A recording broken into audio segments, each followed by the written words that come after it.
On the fringe of a Munich airport lies the wreckage of an airliner, still smouldering from a crash in which 21 people were killed. Tragedy enough at any time. But in that plane were a group of young men who were almost the personal friends of millions. Manchester United, the finest soccer team Britain has produced since the war. And 7 of them died in the crash. 10 others, as well as their famous manager, Matt Busby, were injured. Some so seriously that their lives hung in the balance. Busby's Babes, as they were affectionately called, were on their way home from Belgrade when the disaster struck. They were on top of the world. Their 3-goal draw with Yugoslavia's Red Star team had put them through to the European Cup semi-finals. They had high hopes of the English FA Cup. Now those hopes are snuffed out, like the lives of 7 of their finest players. 3 days before, the press had carried pictures of a confident team leaving for Belgrade. Pictures which remind us that with them were 8 of the North's finest sporting journalists who would never see home again. Remember Matt Busby leading his Babes onto the Wembley turf for the cup final that brilliant day last spring? Roger Byrne, in the plain shirt, skippered them against Aston Villa. United were already league champions, and that day they came within an ace of bringing off the double. Here's Manchester winger John Berry beating his man and passing to Tommy Taylor. A fine pair, that. Luck was against United when an accidental collision with Villa's McParland robbed them of goalie Ray Wood in the 7th minute. McParland soon recovered, but Ray Wood had to be carried off for a time. His place in goal was taken by Jackie Blanchflower, and splendidly, for Matt Busby trained his players to be versatile. Being a man short didn't prevent United from attacking again and again. Tommy Taylor was in there fighting, and Eddie Coleman too. Ray Wood soon came back to play on the right wing, and his colleagues concentrated on the left to give him a chance to recover. They kept up the pressure on the Villa goal, where a lesser man than goalie Sims would have been overwhelmed. Bill Whelan and Roger Byrne show Manchester United tactics at their best. Manchester's only goal came from a corner which Duncan Edwards fed to Tommy Taylor for a magnificent header into the top of the net. Aston Villa won by a 1-goal margin. But Busby's Babes had nothing to be ashamed of. They had lost to the only side in history to win the FA Cup 7 times. No one could guess the tragedy that awaited the runners-up less than a year later. Duncan Edwards injured, Bill Fuchs injured. Mark Jones killed. Ray Wood injured. Eddie Coleman killed. David Pegg killed. Dennis Violet injured, Tommy Taylor killed. Roger Byrne killed. Bill Whelan killed, John Berry injured. At the time of going to press, Matt Busby was fighting for his life. The team secretary, Walter Krigmer, was killed. Manchester, from the moment the news came through, was a city in mourning. Newspapers sold as fast as they could be printed. It was as though every family in a city of 750,000 people had suffered a personal loss, and so indeed they had. At Old Trafford, the saddest football ground in the world, the flags flew at half-mast. And on hundreds of other football grounds, other flags were being dipped in sympathy. For this disaster is perhaps the most tragic single blow British sport has ever suffered. Day breaks over Munich airport, where snow is blanketing the wreckage of the BEA Elizabethan, in which 7 Manchester United footballers, 8 journalists and 6 others lost their lives. Within hours of the crash, a German inquiry declares that the aircraft hit the house beyond the end of the runway because iced wings prevented it from rising. British experts are not prepared to accept the icing theory. So, for the present, the cause of the crash remains a mystery. Fortunately for the survivors, the nearby Rijksdr hospital is one of Europe's finest. Matt Busby was their worst problem. For 2 days he lay between life and death with one of his lungs completely deflated. Then came the welcome news: Matt was off the danger list. While millions wait anxiously for news of the seriously injured men, the hospital staff work day and night to save them. And to their credit, 4 days after the crash, all are still alive. Jackie Blanchflower, whose injuries were many and alarming, shows considerable improvement. Good news for brother Danny, playing for Spurs during the weekend. Goalie Ray Wood is doing well. So are Albert Scanlon, Bobby Charlton, Dennis Violet and Ken Morgans. Here's wishing them and the dangerous trio, Berry, Raymond and Edwards, a speedy recovery.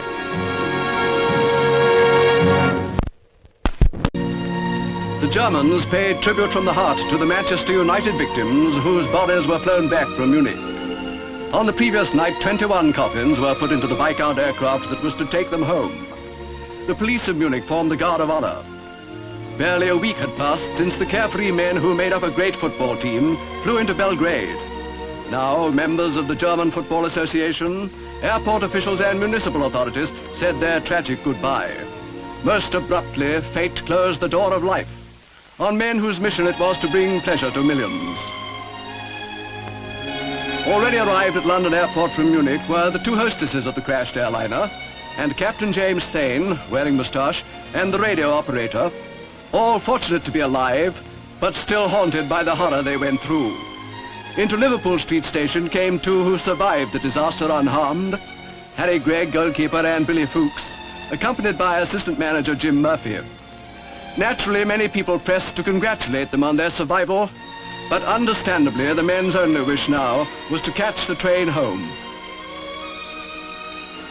Perhaps the most moving scene of all was at Ringway Airport, where the Viscount airliner touched down. The flight from Munich was over. The bodies of 17 men, all aboundingly full of life only a few days before, were back in Manchester. They had left the city to play or report or watch a game of football. The tributes of their friends in Germany, and Manchester United had made friends all over Europe, bore witness to the appalling fate that snatched from them their dearest possession, life itself. 4 bodies of the 21 that came from Munich had been taken off at London Airport. Sporting journalists and the incomparable Manchester United have suffered grievous loss. Great players and writers who made the sport live for millions at home were born in the slow cortege. Along the route to the club ground, 100,000 people stood in homage. Man hath but a little time here below. For these poor men, even that little was begrudged them and curtailed. Why, it is no use to ask. The nation, like Manchester, can only mourn.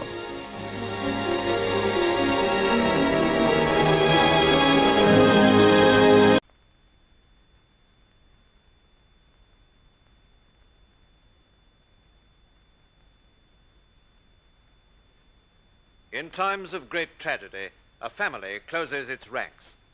Today, the huge soccer family here in Manchester and throughout the country is united in sorrow following the Munich plane disaster.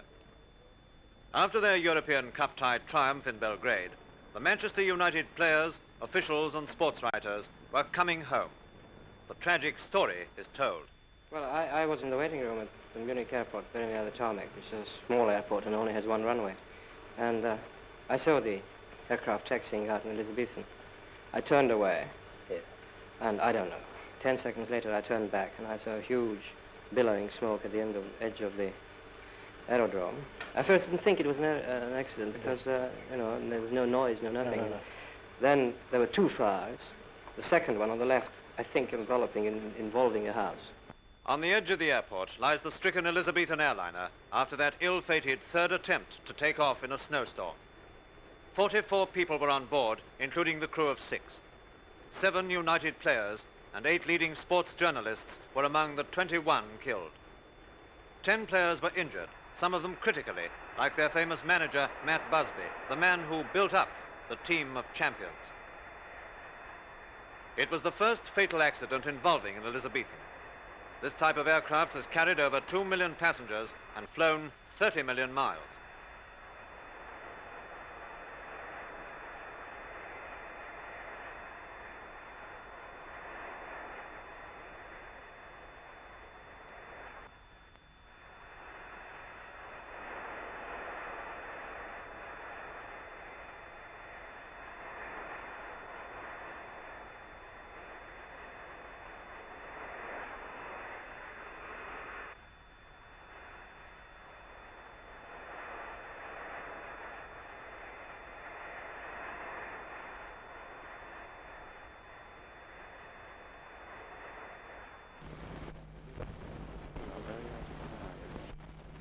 Jeff, what was the first you knew that there'd been an accident?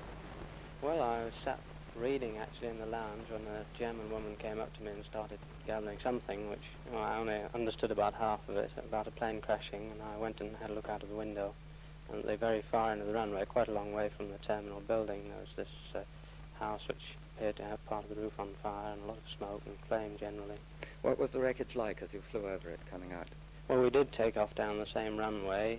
You couldn't really see an awful lot of wreckage from my side of the aircraft anyway, whether it had all disintegrated or whatever. It hit on us, did it? Yes, it seemed to have hit the roof, one side of the roof of the house right at the end of the runway. Oh, just by the window, which is sort of a small airport. No. Mr. Deutsch, where were you when this accident happened? I was standing in the waiting room by the window, sort of a few yards away from the tarmac. And I saw the Elizabethan taxiing out towards the runway. Then I turned away, I turned back, and the whole thing was in sort of huge flames and smoke coming up, which then turned into two distinct separate fires. And I think the second fire, which was on the left, was either in front of a house or a house caught fire. What amazed me, I've never seen an accident like this before, is that the fire went on for at least 35 minutes, huge flames. In fact, it sort of half died out and picked up again. They told me that the plane took off first, taxied out, and had engine trouble. Came back. And there was this girl who was so upset, the German girl who was selling newspapers there, because she said that all the boys were in buying souvenirs, and she couldn't believe it. And the rumors are terrible, because they thought that practically everybody was caught in the plane. We couldn't make up our mind what happened. Fire engines rushed out and ambulances. I saw one ambulance coming back, but I saw a body in it, moving. But whether it was one of the Germans coming back, you know, crowded, or whether it was somebody out of the plane, I can't say. And the Germans very efficiently called on the loudspeaker all the taxi drivers to stand by their taxis.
Harwich. After an overland journey via the Hook of Holland, assistant manager Jimmy Murphy brings home right back Billy Folkes and goalkeeper hero Harry Gregg, the first Manchester United players to return since the tragic air disaster.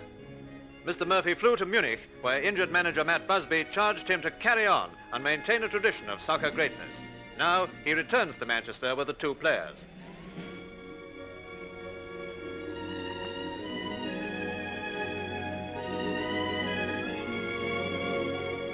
At London Airport, the two stewardesses who won praise for their courage arrived home with Senior Radio Officer G.W. Rogers and Captain Thane of the Elizabethan.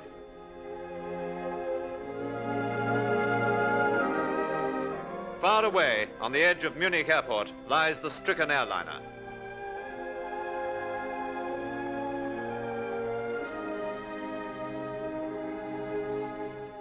Expressions of sympathy have been many and widespread. Here, flowers are being taken aboard a BEA airliner at Munich Airport. One tribute came from German football associations.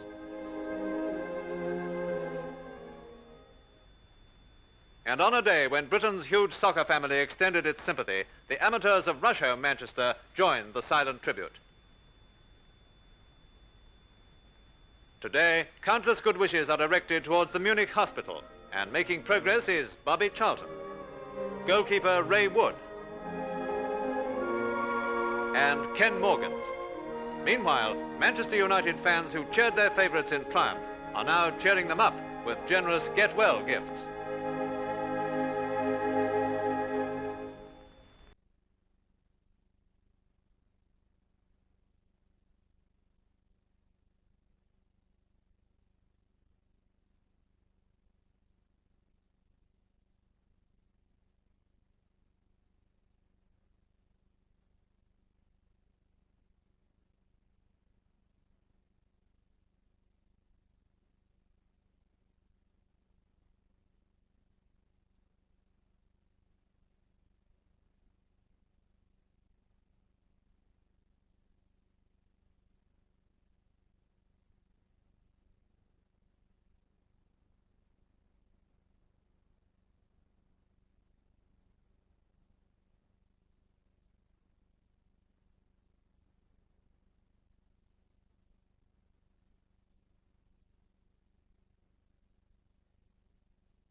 feel now you are on your way home? Well, the first thing is I feel very happy that I'm getting back. It seems to have been a long time, but everybody's been wonderful here, and I'm very grateful. But I'm able to get back, and I'm on as well as I really am. How do you feel yourself today? I'm feeling I'm getting better. I've still got a little bit to do, but on the whole, I'm going the right way. And can you tell us now your reactions when you heard that United were in the final? Oh, well, that's a wonderful tonic to me, a wonderful thing. Been a great affair from these lads, a great show. Everybody seems to have done wonderfully well. And you're going to back to bring round the Busby Babes back well, again? We hope so. We hope so. Yes. All the very best. Right, thank you. I hope you manage it.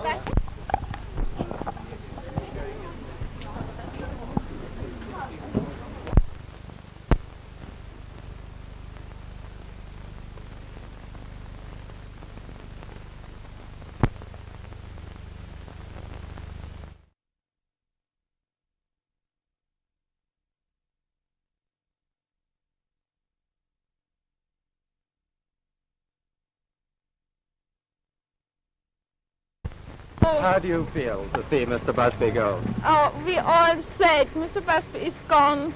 He was the best patient here on our floor. You look very sad about it. How do you feel? Yes, Mr. Busby was the best patient. Yes.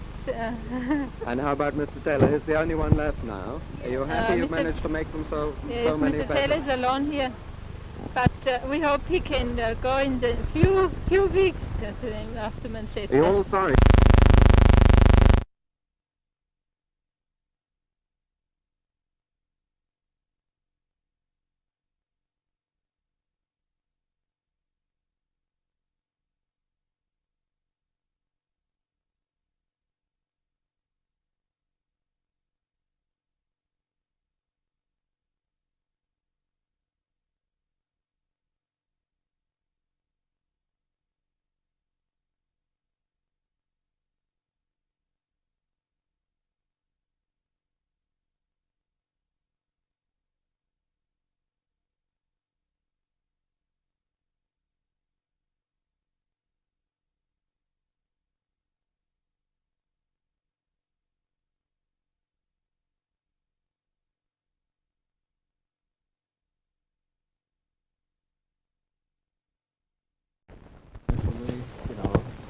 Through to the right. It's just the business of line still, you know, I'm just waiting and patient.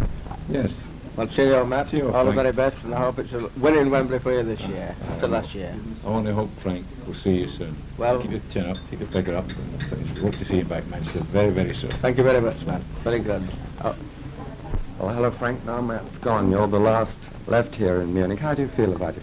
Well, just a little bit down, you know, but the boys have been so very good, and the nurses and the doctors, everybody here is so wonderful that I'm quite sure they'll soon make me feel at home again. Mm-hmm. Have you any idea how soon you will be back home?